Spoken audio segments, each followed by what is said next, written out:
కథని నడిపించేటువంటి beautiful background music, అలాగే అందమైనటువంటి లిరిక్స్, దానితో పాటుగానే బ్యూటిఫుల్ ట్యూన్స్ని కంపోజ్ చేసిన మన ఫస్ట్ మ్యూజిక్ డైరెక్టర్ గారు మాట్లాడతారు. తర్వాత భాస్కర్ భట్ల గారి మాటలు విందాము. నమస్తే అండి, నా పేరు కళ్యాణ్ నాయక్. మీరు చెప్పిన 3 సినిమాలు మీరు ప్రీ రిలీజ్ చేశారని గుర్తుండిపోయింది మేడం. మీకు ఆ 3 ప్రీ రిలీజ్ ఈవెంట్లు మేడమే చేశారు. ఆ 3 పేరే చెప్పారు. మేము ఫేమస్ అని ఒక సినిమా ఎగరబెట్టారు మేడం. చెప్పా రివైండ్లో చూసుకోండి తర్వాత. లైక్ చాలా చాలా చాలా హ్యాపీ అండ్ కాన్ఫిడెన్స్ తోటి ఉన్నాను. ఇవాళ ఇక్కడికి వస్తున్నప్పుడు కూడా నేను మళ్ళీ 2-3 సీక్వెన్సెస్ అట్లా పాటలు వినుకుంటూ వస్తున్నా. అండ్ నాకు కొన్నిసార్లు ఎట్లా కొట్టాలనుకుని అట్లా కొట్టినరా అని అనిపించే కొన్ని సీక్వెన్సెస్ సినిమాలో ఉంటాయి. లైక్ కంప్లీట్ ఒక మనం ఇట్లా ఉంటుంది థియేటర్స్కి స్క్రీన్ దగ్గర ఉండి పేపర్లు ఇస్తే బ్యాచ్ ఉంటాయి కదా. సో నేను వాళ్ళని మైండ్లో పెట్టుకొని కొన్ని సీక్వెన్సెస్ చేసి ఉండే. లైక్ ఇవాళ ఒకసారి ఆ సీక్వెన్స్ అంతా అట్లా రివైండ్ చేస్తున్నప్పుడు కూడా అట్లా అనిపిస్తుంది. లైక్ ఐ జస్ట్ డిడ్ నాకు ఎట్లా చూసుకోవాలనిపించిందో అట్లా కొట్టాను నేను ఆ సీన్స్ అని చెప్పేసి అనిపించింది. And thank you so much sir. మంచి టేస్ట్ ఉంటే కూడా మంచి మ్యూజిక్ వస్తుంది sir. Like I mean that's what like what you took from me is like that's amazing. And so happy to do such amazing work here. And అంటే నేను చాలా confident, మేము మంచిగా చేసాం, మీరు చూడాలి ఇంకా నేను ఒక కాన్ఫిడెన్స్తోనే మాట్లాడుతున్నాను నేను. So Bhaskar Bhatla sir, and like ఇది మళ్ళీ second association. And like I'm just blessed to have you sir. అది నేను ఒక సాంగ్లో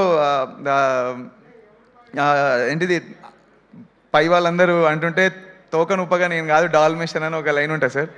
నేను ఆ లైన్ని బ్రతికించుకోవడానికి అందరికి అర్థమవుతుందంటారా? నేను ఏమైనా సౌండ్ ఎఫెక్ట్ వేయాలి వెనకాల డాగ్ సౌండ్ వేస్తే అందరికి అర్థమవుతుందా? ఇలా అంటే my urge to make people understand what you wrote is. నేను ఇంకా అక్కడ అదే చెప్పగలుగుతా సార్. ఇంకా నాకు మీ లైన్స్ అన్నీ నీట్గా కన్వే అయ్యా లేదా అని ఒక తాపత్రయం ఉండే మీరు పాట రాశాక. And I'm so happy that people are receiving it so well. And thank you కమలన్న. లైక్ ఓ రోజు అందరి కోపం వస్తుంది, నీకు కోపం ఎందుకు రాదన్నా, నా మీద నీకు లేట్ వచ్చినందుకు దాని నేను ఒకసారి క్వశ్చన్ వేసాను సార్. నువ్వు నా తమ్ముడు నాకు ఎందుకు వస్తుంది, ఇప్పుడు వేరే మాట్లాడేదన్నా. It was so naturally that he said like నాకు అంటే ద టైమింగ్ అండ్ ఆ సిచ్యువేషన్లో అయినా చెప్పడం is what how cool you are. నేను literally you are like amazing director to work bro. నేను అంతకు మించి ఏం చెప్పలేను. You know how to take work. And ఎలా తిట్టాలో తెలుసు, ఎలా అడగాలో తెలుసు, ఎలా మాట్లాడుకోవాలో తెలుసు. సో ఇక్కడికి వచ్చిన తర్వాత చెప్పాను సార్, అంతా మైండ్ బ్లాంక్ అయిపోతుంది. కింద చాలా ప్రిపేర్ అయినా నేను వచ్చే ముందు కూడా.